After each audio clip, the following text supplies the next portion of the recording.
Bienvenue à cette nouvelle édition de Décryptage sur Africa 24. Le Conseil national du patronat du Bénin est une organisation patronale fondée en 1984. Il représente les dirigeants des entreprises béninoises. Après le départ en exil de l'ancien président Sébastien Ajavon, Eustache Cottingan a assuré l'intérim du CNP Bénin depuis 2017. Le 25 mai 2022, il est élu pour un mandat de 5 ans à la tête du Conseil national du patronat du Bénin. Le 21 juin 2022, les membres du bureau exécutif ont été installés. Le président élu du CNP Bénin place ce mandat sous de bons auspices.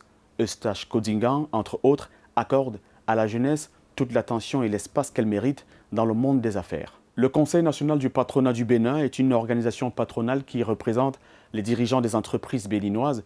Décrivez-nous votre organisation, son rôle également.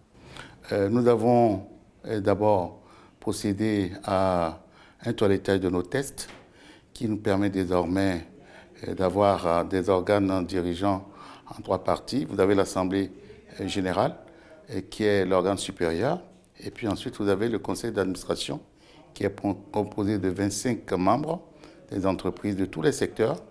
Et puis, au sein donc, des 25 membres du conseil d'administration, nous avons eu 8 personnes qui ont été choisies pour être dans le bureau exécutif. Bureau exécutif à la tête duquel je suis actuellement donc le président. Alors, vous le savez, notre rôle principal, c'est de garantir la prospérité donc, de nos entreprises et surtout de mener le combat de la compétitivité, surtout de nos entreprises, pour gagner beaucoup plus de marché. Alors, c'est également donc, en termes généraux, de créer beaucoup d'emplois et de la richesse, donc évidemment pour nos membres. Le gouvernement du président Patrice Talon a mis en œuvre plusieurs réformes pour l'amélioration du climat des affaires. Quelles ont été les contributions du CNP Bénin pour favoriser l'émergence des entreprises privées béninoises? Vous savez que nous venons de traverser une période très difficile, la période de la Covid, où les entreprises ont été vraiment secouées, hein, et nous n'en sommes pas encore sortis. Et à ce niveau-là, nous avons apprécié donc, le rôle que le gouvernement a joué en présentant un certain nombre de dispositifs susceptibles donc, de réduire un peu les difficultés donc, des entreprises. Nous avons participé à tous ces pourparlers et avons également milité à demander à tous nos adhérents de bien vouloir donc, utiliser donc, ce dispositif et qui devrait leur permettre donc, d'améliorer.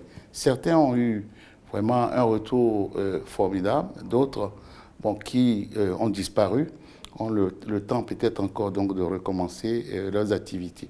Monsieur Eustache Cottingan, président du CNP Bénin, quelle est votre appréciation sur le climat des affaires et quelle est la contribution de l'organisation patronale à l'économie du pays? Non, le climat des affaires s'est beaucoup amélioré au Bénin. On dit qu'au jour d'aujourd'hui, avec les réformes, ne serait-ce que de digitalisation, au jour d'aujourd'hui, il y a une clairvoyance totale des impôts que nous payons. Pour renforcer également la trésorerie des entreprises, nous avons besoin que dans le temps, ces impôts puissent également diminuer un tout petit peu pour permettre aux entreprises de faire d'autres investissements. Et je crois que nous en avons beaucoup discuté hier avec le président qui souhaite vraiment nous voir faire venir donc assez d'investisseurs et d'investissements et feront ce qu'il faut pour permettre à ces nouvelles structures de pouvoir avancer. Vous êtes le 5e président élu pour un mandat de 5 ans. Quels sont les grands axes de votre programme de société ainsi que les priorités pour le secteur privé? Nous sommes dans le développement durable. Nous allons également vraiment nous mettre au dialogue public-privé pour permettre de garder le partenariat avec le gouvernement. Nous allons tout faire pour participer également à l'effort actuel donc, du PAG, qui est donc un programme qui peut permettre au secteur privé de gagner assez d'argent et puis de se resituer par rapport aux différents projets donc, du gouvernement. Enfin, nous avons vraiment travaillé avec la jeunesse.